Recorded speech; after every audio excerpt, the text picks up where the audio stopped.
Hello everybody, my name is Tracy Henry. I am the media specialist at Archer High School, and I'm going to show you the resource Scribble today.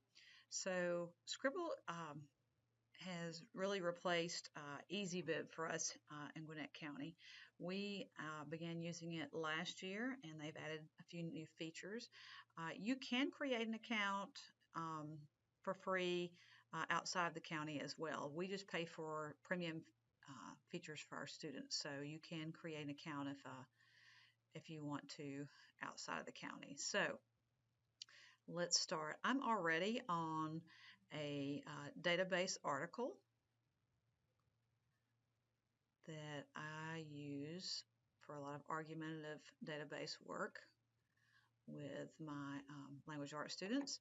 So the first thing I'm going to do, I've already created the account, so I want to go ahead and click on the red S in the upper right hand corner. That is going to load my toolbar. It may take just a little bit of time because I've been using it a lot today, so sometimes it'll take a little bit longer whenever I've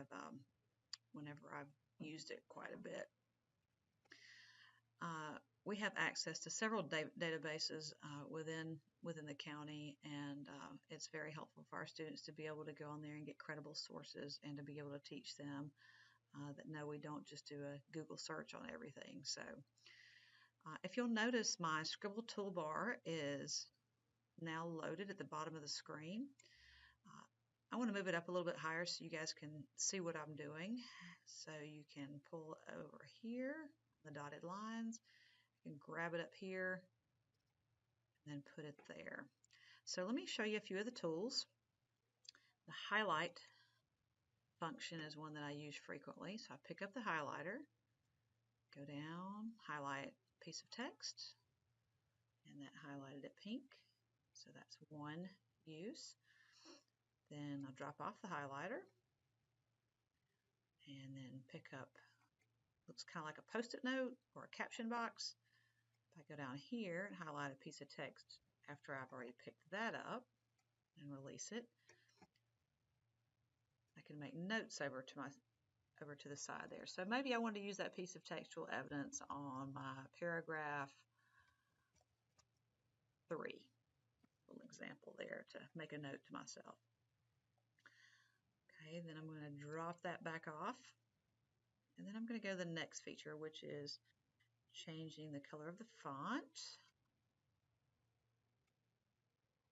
Okay, drop that back off, and then yet another feature is the underline. So we can pick that up, highlight, and then drop it back off. Okay, so now I've used 4 different ways of annotation. So now I want you to take a look at, this is where my library is located. So as soon as I loaded the Scribble toolbar onto this particular article, you know that it loaded into the library based on the green check mark. Okay, so now we're going to click on the library. And we can see that the article that I was just working on is right here. So I'm going to click on that article. So now everything that I did previously is all right there. This way you don't have to worry about broken links or anything like that. You save the article in its entirety along with the annotations to your library. Okay, so we see that it's there. Let's go back to our previous tab with the sources, and let me show you about annotations. So if you take a look, there's where I underlined, font change, caption, and the highlighter.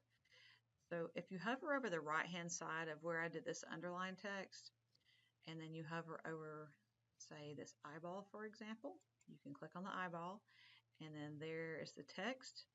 So let's say you need to take this, copy and paste it into an essay or project, whatever you need to do there. Another cool feature, if you look, there's tags that you can use. Maybe you've got a certain subject that you're looking for, and you could tag each one of the pieces of textual evidence that you had there.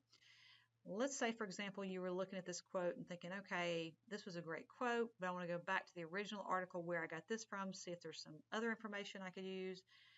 Then you could click on this little square with the arrow, and it opens the annotation in context. So we click on that. It goes back to the original article, and you can see the original annotations there. Okay, let's go back to that tab again. So another one of the features that we use frequently is the bibliography, or to be able to do a works cited page. So if you take a look, you can change the style from APA, MLA, Chicago. Most frequently here at the high school level, we're using MLA because we're working with the language arts classes. APA would be social studies, sciences, etc. So if you click on MLA, I'm going to come over here, and these are several different articles that I've been working through. So I would hover over this, click the plus mark, and that will add it to my works cited page. And as you can see, it's doing all of the formatting for you.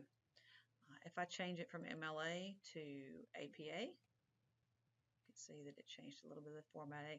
Or maybe you realized, hey, I accidentally put one of these over here that I shouldn't have used. You can always go over here and delete one. Okay. You can also click on citation. You can edit. So say, for example, if you need to go in there and maybe you had a manual citation that you needed to add, this is where you could do that. Okay.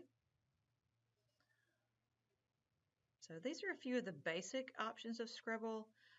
It's a fantastic way to get your students annotating and a place to store their research and information.